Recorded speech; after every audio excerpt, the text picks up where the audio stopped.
유익한 방송 허니비 라디오입니다. 12회에 이어서 13회 한의사의 CT와 MRI 사용 무엇이 문제인가 제2부입니다. 방금 전에 제가 말씀드렸다시피 의대생들이 영상의학과로 레지던트를 하면 진단 영상의학, 치료 영상의학 그것을 4년에 걸쳐서 한다고 제가 말씀을 드렸죠.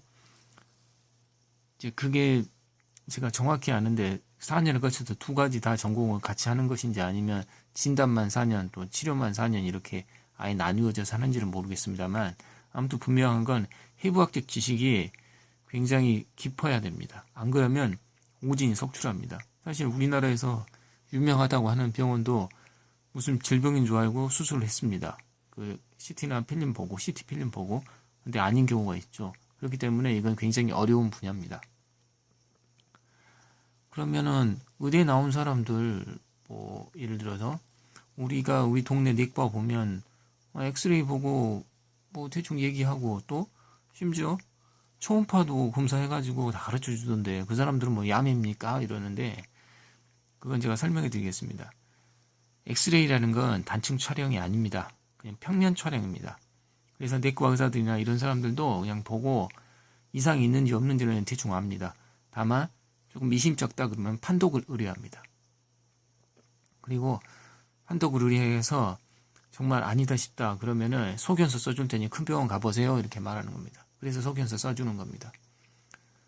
그러면은 초음파는 또 뭐냐?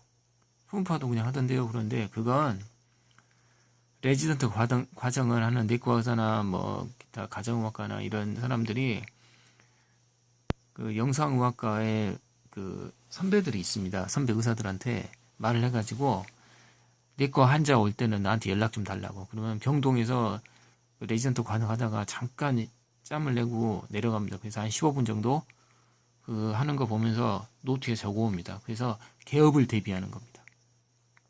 그래서 오히려 의과대학에서 꾸준하게 해서 그 한 분야에서 교수님 되신 분들이 오히려 그쪽을 더 모를 수도 있습니다. 왜냐하면 자기 분야만 했으니까. 근데 개업을 염두에 둔 사람들은 잘합니다. 그걸 연습을 했으니까. 제 경험담 하나 있는데 말씀드리겠습니다. 제가 이제 일반 부대에서도 군생활을 했지만 이제 국군 병원에서 군생활을 좀 했습니다. 그 하게 된 계기는 너무 기니까 나중에 얘기 좀 하고 이 영상에서는 하지 않겠습니다. 근데 거기서 제가 내과 외래에서 의무 행정을 했는데 그때 이제 어떤 게 있었냐면 그 전자 내시경 장비가 들어왔습니다.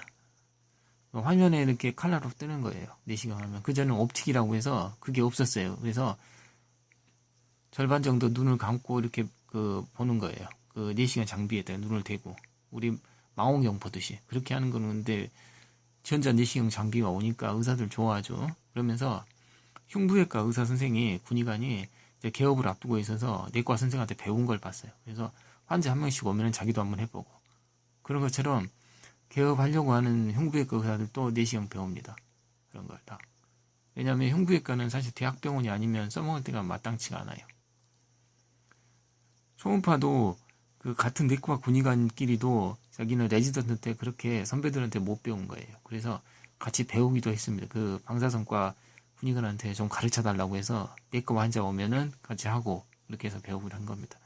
그런 것처럼 그 영상의학 쪽 분야는 그 분야가 딱 나누어져 있다는 겁니다. 근데 한의사들은 배우는 것도 좀 적었지만 가장 문제인 게 레지던트 과정을 거치질 않았어요. 그래서 그 필름을 보고 아무리 거기 고용된 CT 기사가 찍었다고 해도 그거 보고 뭔지 모릅니다.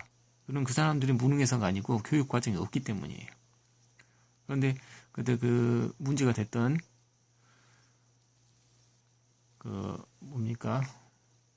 다이어트 환자에 대한 그 체지방과 내장지방 그걸 보여주기 위해서 그걸 찍었죠. 근데 그거를 마치 설명한 게 자신이 판독한 것이냐 환자가 오해할 수 있었어요. 그쪽 양방에서 그걸 그렇게 문제를 제기한 겁니다. 그렇기 때문에 제 개인적인 생각은 이렇게 싸울 게 아니라 우리나라 한의학 발전 또 의학의 발전을 위해서 한방 영상 의학의 어떤 수련의 과정을 만들어야 돼요. 어차피 이 사람들은 치료는 양방학적으로 하는 게 아니에요. 진단만 하고 싶어 하는 거예요. 그렇기 때문에 그 과정을 개설해야 돼요. 예를 들어서 경희대학교가 양한방 이론화를 제대로 하고 있는 곳이니까 그쪽에다가 뭐 개설을 해가지고 한다든지 그런 식으로 하면은 우리나라 한의학 공부하신 분들이 그 영상의학의 어떤 기반 정확한 진단 아래 한방학적으로 치료를 할 수가 있겠죠. 저는 그렇게 봅니다. 제가 오늘 설명이 좀 적절하지 않았나 생각도 들 정도로 좀 버벅거렸는데 궁금한 게 있으면 댓글로 달아주십시오. 제가 그래야지 좀 더 준비를 해서 가르쳐 드리겠습니다. 유익하셨다면 구독과 좋아요 버튼을, 궁금증, 인생 고민 에피소드는 댓글에 부탁합니다. 하시는 모든 일 잘 되길 기원합니다. 이상 허니비 라디오였습니다. 감사합니다.